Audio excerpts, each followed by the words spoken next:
열왕기하 13장 1절에서 13절까지 말씀을 함께 읽겠습니다.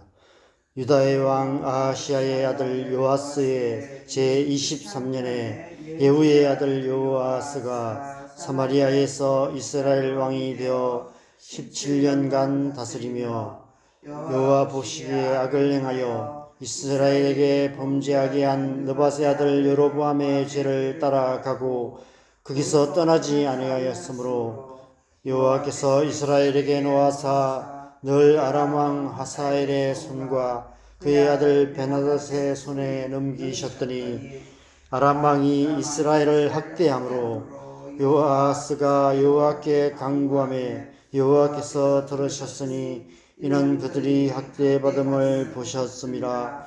여호와께서 이에 구원자를 이스라엘에게 주심에 이스라엘 자손이 아람 사람의 손에서 벗어나 전과 같이 자기 장막에 거하였으나 그들이 이스라엘에게 범죄하게 한 여로보암의 집에 죄에서 떠나지 아니하고 그 안에서 따라 행하며 또 사마리아의 아세라 목상을 그냥 두었더라.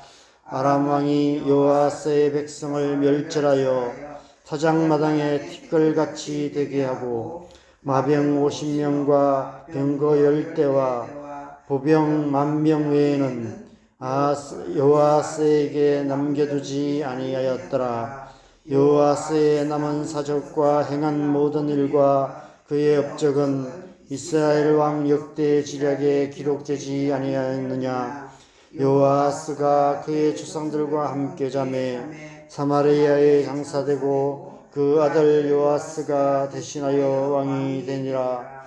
유다의 왕 요아스의 제37년에 요아스의 아들 요아스가 사마리아에서 이스라엘 왕이 되어 16년간 다스리며 여호와 보시께서 보시기에 악을 행하여 이스라엘에게 범죄하게 한 느밧의 아들 여로보암의 모든 죄에서 떠나지 아니하고 그 가운데 행하였더라. 요아스의 남은 사적과 행한 모든 일과 유다왕 아마스야와 싸운 그의 업적은 이스라엘 왕 역대 지략에 기록되지 아니하였느냐. 요아스가 그의 조상들과 함께 자매 이스라엘 왕들과 함께 사마리아에 장사되고 여로보암이 그 자리에 앉으니라. 아멘. 민수기 26장을 보면 광야 40년이 지난 후 하나님께서 모세에게 두 번째 인구조사를 하게 하셨습니다. 그래서 모세가 각 지파별로 20세 이상의 싸움에 나갈 만한 자를 계수했는데 레위 지파를 제외하고 이스라엘 자손에 계수된 자가 60만 1740명이었다고 말씀하고 있습니다. 그 후 사무엘하 24장에서는 다윗이 하나님의 뜻과 상관없이 요압을 시켜 인구조사를 하게 했습니다. 사무엘하 24장 9절에 보면 요압이 백성의 수를 왕께 보고하니 곧 이스라엘에서 칼을 빼는 담대한 자가 80만 명이었고 유다 사람이 50만 명이었다라고 말씀하고 있습니다. 다른 기록인 역대상 21장 5절에서는 조금 다르게 기록되어 있는데 이스라엘 중에 칼을 뺄 만한 자가 110만 명이었고 유다 중에 칼을 뺄 만한 자가 47만 명이었다라고 기록되어 있습니다. 왜 이런 차이가 있는지에 대해서 학자들이 논쟁을 하지만 확실한 대답을 제시할 수는 없습니다. 중요한 것은 가나안 땅에 들어갈 때보다도 2배 이상 늘어났다는 것입니다. 이스라엘 왕국이 그만큼 강력한 나라가 되었다는 것을 의미합니다. 현재 우리나라 국군이 6해공군 다 합쳐서 약 50만 병쯤 된다고 하는데 다윗의 시대에는 북이스라엘 군대만 해도 우리나라 군대 2배가 되고 유사 백성까지 합치면 3배 가까이 되었습니다. 그때에는 아람을 비롯한 주변 민족들이 이스라엘에 조공을 바쳤다라고 기록되어 있습니다. 그런데 오늘 본문 7절 말씀을 보면 아람 왕이 요아스의 백성을 멸절하여 타작마당에 티끌같이 되게 하고 마병 50명과 병거 10대와 보병 10,000명 외에는 여호와스에게 남겨두지 아니하였더라 말씀하고 있습니다.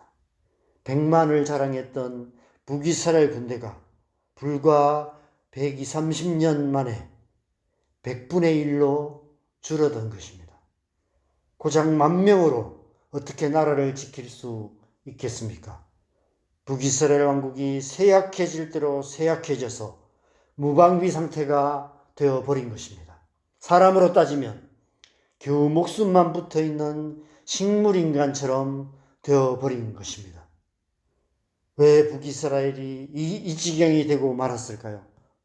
저는 오늘 본문을 통해서 우리가 영적인 침체에 빠져 쇠약해지는 이유가 무엇인지를 생각해 보게 됩니다.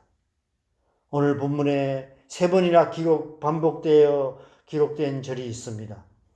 2절에 여호와 보시기에 악을 행하여 이스라엘에게 범죄하게 한 느밧의 아들 여로보암의 죄를 따라가고 거기서 떠나지 아니하였으므로 말씀합니다. 6절에 그들이 이스라엘에게 범죄하게 한 여로보암 집의 죄에서 떠나지 아니하고 그 안에서 따라 행하며 또 사마리아의 아세라 목상을 그냥 두었더라 말씀합니다. 11절에 여호와께서 보시기에 악을 행하여 이스라엘에게 범죄하게 한 느밧의 아들 여로보암의 모든 죄에서 떠나지 아니하고 그 가운데 행하였더라. 북이스라엘 왕국이 이처럼 쇠약해진 이유는 다른 어떤 외적인 이유가 아니었습니다. 아람 왕국이 너무 강해서가 아니었습니다. 상황과 환경 때문이 아니었습니다.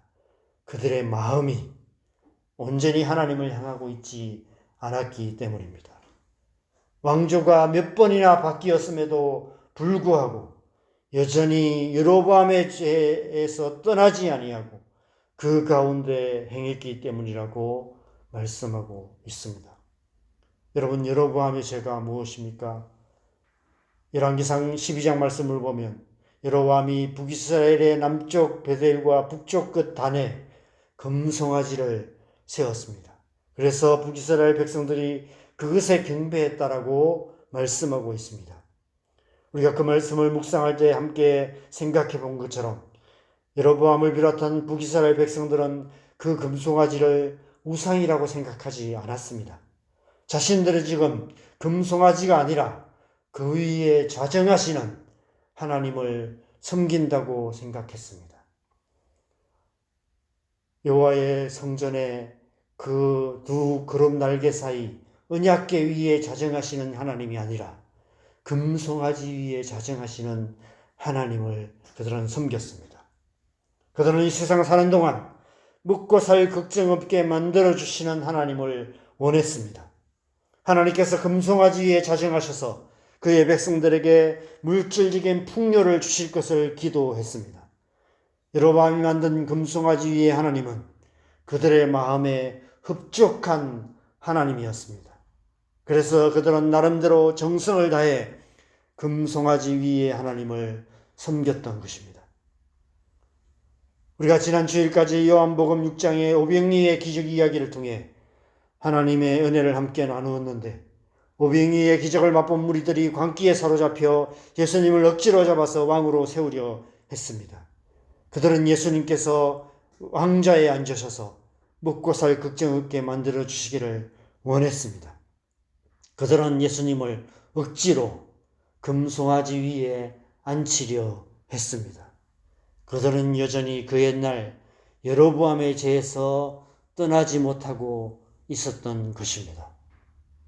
그래서 예수님께서 그 무리들을 피해 제자들을 먼저 배태워 보내신 후에 산으로 올라가셨다가 한밤중에 풍랑이는 바다 위를 도망치듯 걸어 가버나움으로 건너가셨던 것입니다.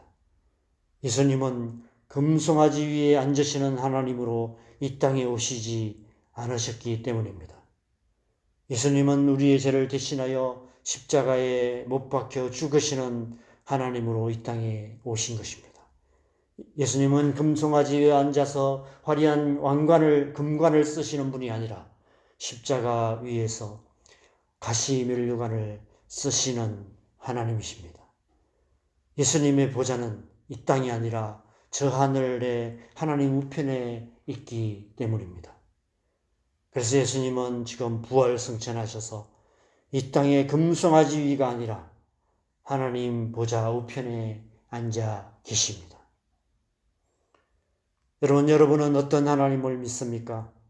여러분이 원하는 하나님은 어떤 하나님이십니까? 오늘날 교회 안에도 여로보암의 금송아지 위에 하나님을 믿는 사람들이 얼마나 많은지 모르겠습니다.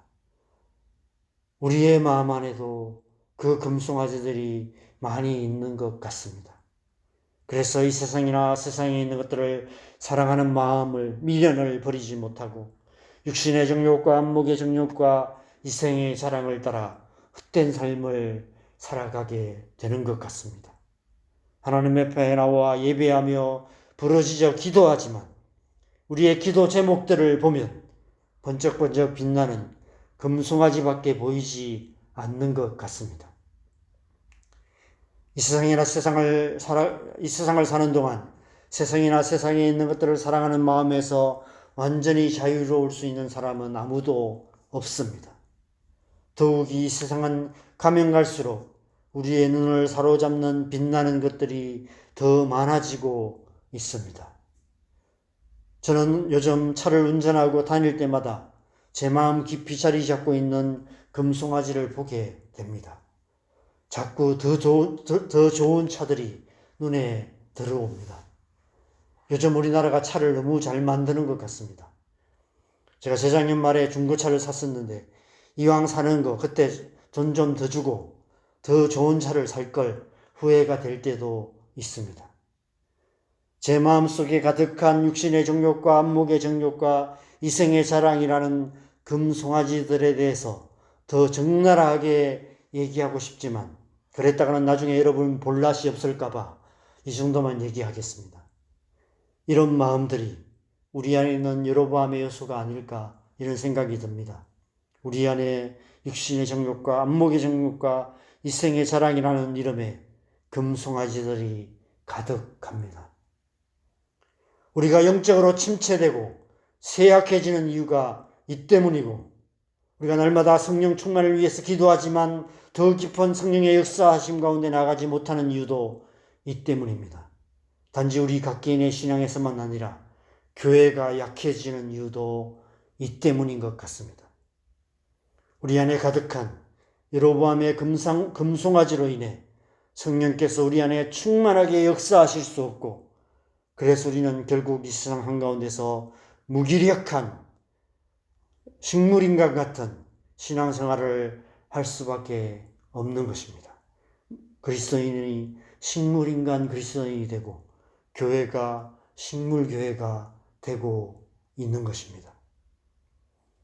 우리에게 더 깊은 회개가 필요한 이유가 이 때문입니다. 날마다 회개하는 삶을 살아야 하는 이유가 이 때문입니다. 하나님께서 우리 안에 진리의 빛을 비추셔서 우리 마음 깊은 곳에 숨겨놓은 금송아지를 보게 하시도록 기도해야 합니다. 그래서 그 옛날 시내산 나라에서 분노한 모세가 아론이 만든 금송아지를 갈아서 물에 뿌려 이스라엘 백성들에게 마시게 했던 것처럼 우리 마음 깊은 곳에 숨겨둔 여로보암의 금송아지들을 철저하게 제거해야 하는 것입니다. 그래야만 우리는 영적인 침체에서 벗어날 수 있을 뿐 아니라 충만한 성령의 기름 부으심 가운데서 능력 있는 그리스도인으로 능력 있는 교회로 이 땅 가운데 하나님 나라를 이루어가는 삶을 살아갈 수 있는 것입니다. A.W. 토저는 홀리 스피릿이라는 책에서 이렇게 말씀합니다. 사랑하지 말아야 할 대상을 사랑하는 것은 결정적으로 영적 성장을 방해한다. 이것은 생명을 왜곡시켜 기형적으로 만들고 우리 영혼 안에 그리스도의 형상이 이루어지는 것을 불가능하게 만든다. 여러분을 영적인 침체에 빠뜨리고 있는 것이 무엇입니까? 여러분의 영혼을 쇠약하게 만들고 있는 것이 무엇입니까? 여러분의 영적 성장을 방해하고 그리스도의 형상이 이루어지지 못하게 만드는 여러분 안에 있는 여로보암의 금송아지는 무엇입니까? 이 새벽에 성령께서 우리의 심령 깊은 곳에 빛을 비춰 주셔서 우리 마음 가장 깊은 곳에 꼭꼭 숨겨두었던 금송아지를 드러내 주시기를 소망합니다. 그래서 그 금송아지를 제하고 우리의 중심이 온전히 하나님만 향하게 하시기를 간절히 소망합니다. 그래서 하나님을 향한 온전한 중심으로 성령의 충만한 은혜 가운데서 능력 있는 하나님의 백성으로 살아가는 저와 여러분 되시기를 주님의 이름으로 간절히 축원합니다. 우리 함께 기도하겠습니다. 여러분, 우리는 예수 그리스도를 믿음으로 그리스도인이 되었습니다.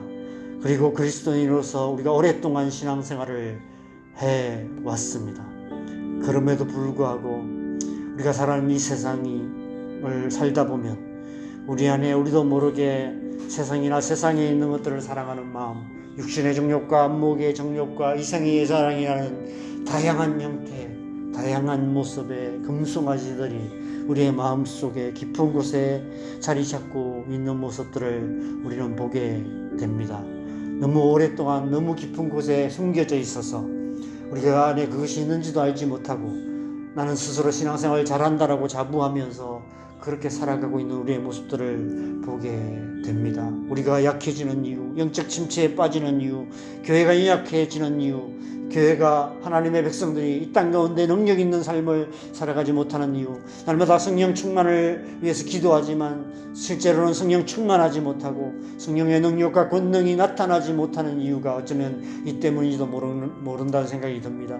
이 새벽에 주님의 은혜를 구하십시다. 하나님 성령의 빛을 우리 안에 비춰주셔서 우리의 깊은 곳에 있는 그 어두운 곳에 숨겨두었던, 꼭꼭 숨겨두었던 이 여러분의 금송아지들을 발견하게 하시고, 주님 우리가 철저하게 주님 앞에 회개함으로 말미암아 주님 우리가 이 모든 것들을 내어버리고 우리의 중심이 온전히 하나님만 사랑하며 온전히 하나님께로만 향하며 하나님의 뜻을 행하는 삶을 살아가기로 결단함으로 말미암아 다시 한번 우리를 주의 성령으로 충만하게 하시고 성령의 능력으로 하나님의 백성답게 살아가게 하시고 교회가 교회답게 되는 은혜가 우리 가운데 충만하게 하여 주시옵소서. 이 새벽에 우리 함께 기도했으면 좋겠습니다. 기도하겠습니다.